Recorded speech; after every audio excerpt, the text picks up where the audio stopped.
আসসালামু আলাইকুম আরহামতুল্লাহ। तमाम পৃথিবী জুড়ে সকল মুমিন মুসলমান, নামাজি, রোজাদার, পরহেজগার, দিনদার, ইমানদার, নেককার, আল্লাহর মাহবুব বান্দাবান্দি শুধু খানাপিনা বন্ধ করলেই রোজাদার নয়।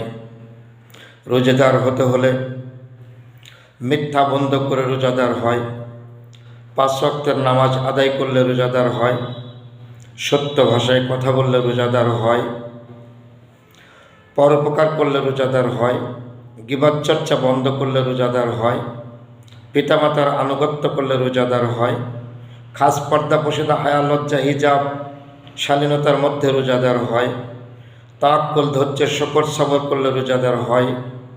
এ সব কিছু আহকাম বন্ধ করে শুধু খানাপিনা বন্ধ করলেই রোজাদার নয়।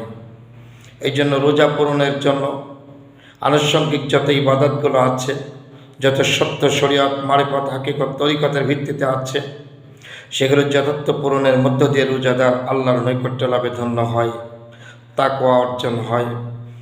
যেই ইবাদত করলে সওয়াব হয়, যেই ইবাদত করলে জান্নাত হয়, সেই ইবাদত পূর্ণ করে রোজাদার হতে হয়।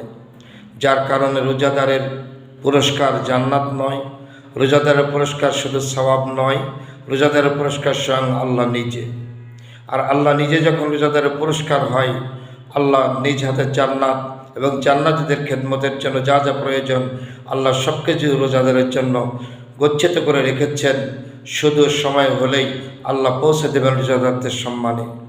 এই জন্য মাহে রমজানের 3 অংশের প্রথম অংশ বিদায়ের পথে রহমত, যে খিদমত যত্ন মোহাব্বত সমাদর আদর কদর করলে আপনি খুশি হন, এইটাই অন্যের জন্য করলে রহমত প্রতিষ্ঠিত হয়। তাই যেন আচার আচরণ ভাষা বাক্য রাগ দেমাগ অহংকার গৌরব গর্ব নির্দয় নিষ্ঠুরতা দিয়ে যেন কোনো ব্যক্তি প্রাণী কষ্ট না পায়। রোজাদার হতে হলে এটাই রোজাদারের বৈশিষ্ট্য, দিন ইসলাম এটাই কয়।